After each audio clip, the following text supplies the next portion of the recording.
Look at us go. So what do we got to do? 10 and 11 and then 12 if there's time. Nice shot. Did it go in? Not at all? Okay, well, bad shot then. Take that. All right, number 10.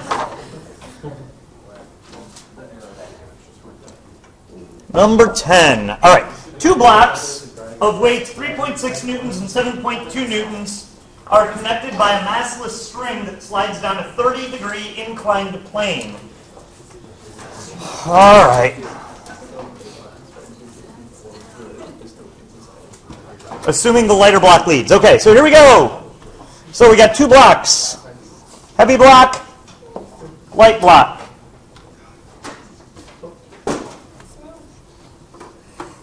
All right. So let's refer to them as H and L, heavy and light block.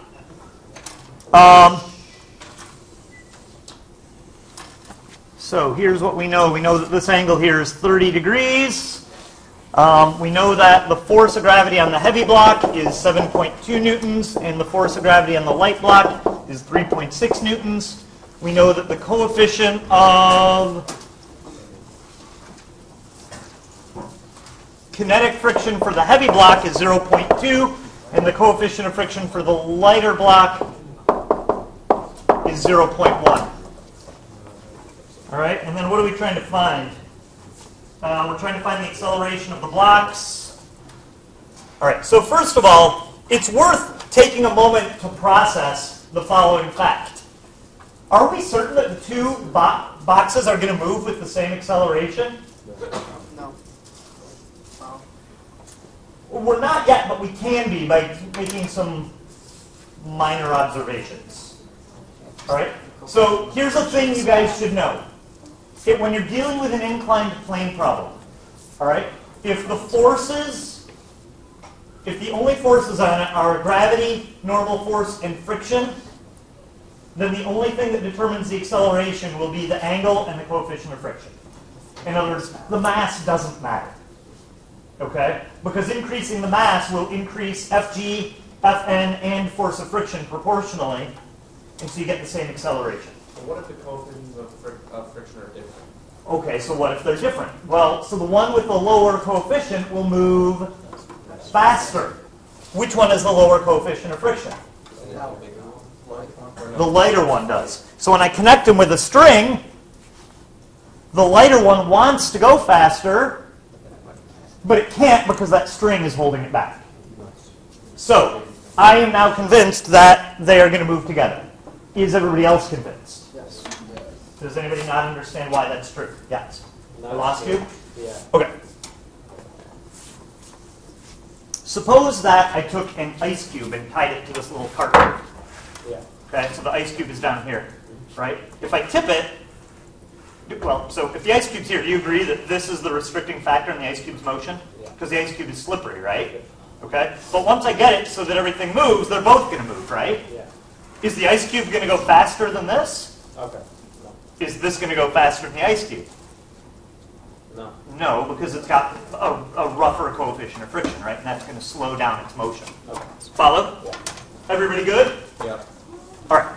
So, once we've got this, let's go ahead and draw in all of the external forces for the system, I guess. And when I say the system, I mean the heavy and the light object combined. All right? So, let's do this. So, Fg parallel on the lighter block is going to end up being 1.8 newtons. Fg parallel on the heavy block is going to end up being 3.6 newtons. Everybody good with that?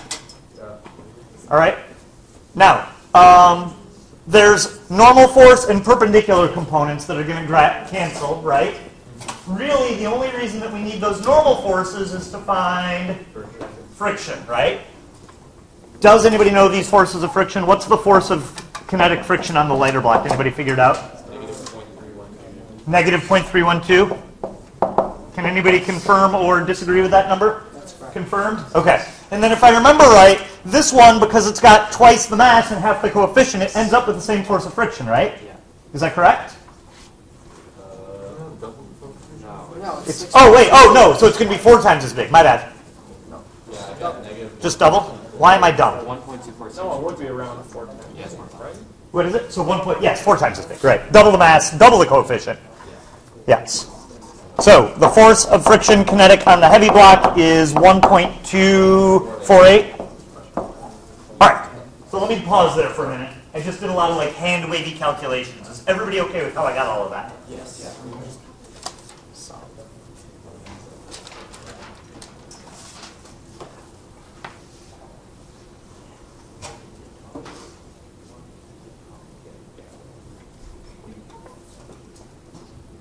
Everybody good? All right, so everything that's on the board there is an external force acting on the two-block system. Follow? Now, if I wanted to make a free body diagram for the lighter block, what extra force would I have to add? If I wanted to make a free body diagram for just the lighter block, Tension. I'd have to add in the tension, right? So I'm going to do, can I erase this? Well, here, let me just do this so it doesn't go away. Ooh, is this going to work?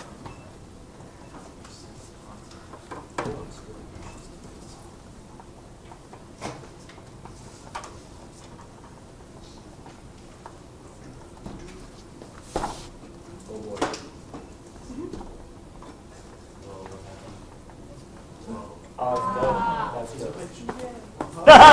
good. Smartboard magic. All right, so if I make a free body diagram for just the lighter one, then I need to add in what other force? Tension. And since I don't know the tension or the acceleration, it doesn't make a ton of sense to look at that system. Follow? All right. Similarly, if I look at just the top block, I'm going to have kind of the same problem, right?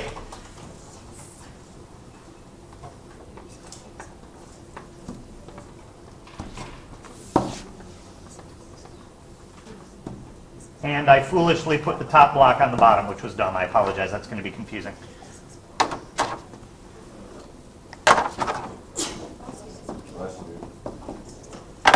Okay. So, do you guys see the problem? Yep. So I think that I'm hoping that what I just did here illustrates why I started by looking at the whole system, as opposed to just one of the blocks. Because if I look at just one of the blocks, I have an unknown force and an unknown acceleration. So when I do net force equals net force, I'm screwed, right? Make sense? Okay. So let's go over here. Is everybody convinced that A, these are all external forces, and that B, that is in fact all of the external forces? Yeah. Cool. So I ought to be able to find my net force and my acceleration, right? So here we go. Let's see. So net force equals net force. So mass times acceleration. Oh, shoot. We don't know the mass yet, do we? Did anybody figure out the mass for the whole system yet? 10.8 divided by 9.8? That's the weight of the whole system. So just divide by Yeah. Whatever that is. 1.1. What is it? 1 point what? 1.1 or 2. 1.1 kilograms is our mass for the whole system, times our acceleration is equal to all of these forces added up. So 1.8 plus 3.6, oops, minus 0.312 minus 1.248, and solve it, and you get your acceleration. Yeah, Peter. So I got tripped up because when I made my free body diagrams for each, like the H and the L. These? Yeah. And then I was like, oh, well, the force of gravity parallel plus the force of friction of the top block, like, is greater, like, has more newtons than the second one. So I was like, so then there wouldn't be any tension because I thought that it would be I gotcha. faster. So, like, where was my mistake? Did I, like, is it because it's different masses and I would have needed to divide the acceleration? Exactly. Okay. Yeah. Shoot. Okay. Does that make sense? Yeah, it does actually. Now I feel stupid. No, don't at all. This is not an easy problem. So this one doesn't do it But number 11 is very similar, except instead of the two boxes being attached by a string, they're attached by a rod. All right. So in this example, what would happen if I reversed the order of the two objects? They'd slide independently of each other, right? And so what would your tension be? 0. Does that make sense? Yeah. Because if the string isn't pulling the higher object at all, you know what I mean? Like if it's moving faster, then the string doesn't need to pull it at all. And so you get a tension of 0. Good? Yeah. All right, so anyway, solve this and get your acceleration. It turns out to be whatever the answer was on the sheet. 0.5. What is it, 0.55? 3.5.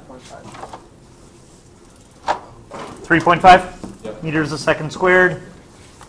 Oh, shoot, I made down ramp positive this time. That's weird. I don't usually do that. Okay, anyway, so that's your acceleration. And now, over here, now we know the accelerations of these two things. So you can do net force equals net force and solve for that tension force. Should I do that real quick? Yeah. Yes? All right. Is everybody good with up to here? Everybody's happy? Okay, so now, let's find our tension.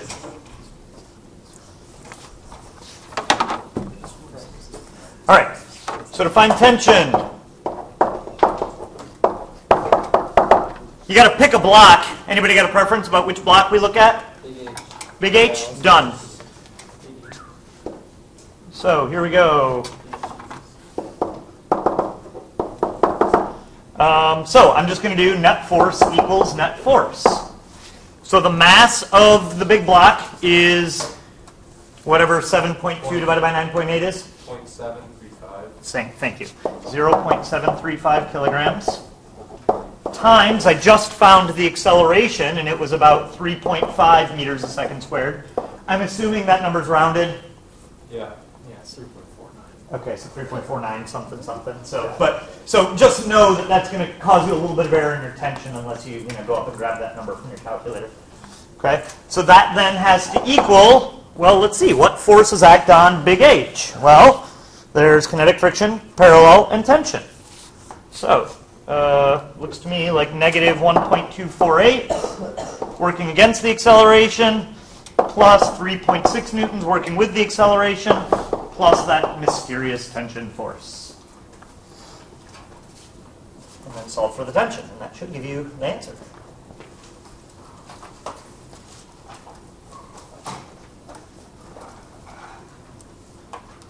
Good? Yeah. So this is an honest question, because with this just being my second time through this, I'm trying to figure out sort of what's messing people up. Was it the fact that the coefficients of friction were different that caused people problems? Sounds like with Peter that was the case a little bit, right? Because you sort of mistook the role that the coefficient of friction plays with the role that the force of friction plays. Yeah, and just in general, like I always get to the step where you need to do net force equals net force, and I'm like, I just never think to do that. Like I'm always like, all right, so what now? Gotcha. And I think, oh, I'm gonna do net force equals net force. Gotcha. So, but I mean, it's tough, because when do you do that step? For me, I make it look like just like obvious, right? Because I've been doing this for a little while. But for you guys, it's like, how do you know you're there? So let's talk about that. How do you know you're there? How do you know it's okay to now do net force equals net force? What do you have to get it narrowed down to? Do you know? I think so. Is it when you like isolate one force that you need to find, Or the entire system, or any one variable? Sometimes it's acceleration. Sometimes it's mass. Sometimes it's a missing force. Okay? But once you get it down to the point where net force equals net force is just one equation, one unknown, then you're good. Okay? Or maybe we're stating another way to think about it. Sometimes you set up a system of equations like we did here, right? I said net force equals net force for this, net force equals net force for this, and use that to create a system of equations. Yeah, John? They handle that much easier. Oh, the weighted average thing, yeah, that's slick. Do you want to share that with the rest of the class? You told me that was easy. That's really cool. Do I have to go? Yep. Evan, let go of me. Oh god, we're not going to be able to read it. All right, so I'll tell you what, I have not yet done number numbers 11 or 12. Can I post videos of those like I did before? Is that sufficient? Yes. I think 11 is very similar to 10. 12 is definitely on the tough side, but still a neat problem. All right. Sorry, but I had to do this. Thank you, Johnny. So, what I did was, well, this is primarily for part A. Yeah.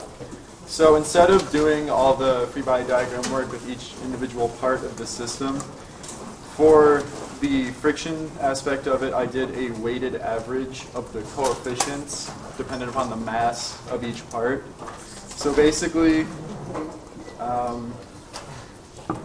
or you can do weighted by mass or Listen, you guys. weight because they're proportional the same way. So I did it by weight. So the weight of the whole system is 10.8. I cannot see what I'm writing. Yeah, I know the shadow's a little weird to get used to. All right, so that's the weight of the whole system. So then you have your weight of the two blocks. You have 3.6 and 7.2. So basically, to figure out your weight, you just do the weight, or weight in terms of the average. I'm You're confused good. myself because two different kinds of weight. But weight in terms of the average by doing the weight of the thing itself over the weight of the whole thing. Give him 2 seconds. All right, and you just multiply that by the corresponding coefficient. So if this one is 0.1, and then you do it again for the other block. So that gives you, this gives you one new coefficient of friction That describes the whole system. that describes the whole And system. then you treat it like one thing again. Very cool, very cool. Yes. Thank you, Daniel.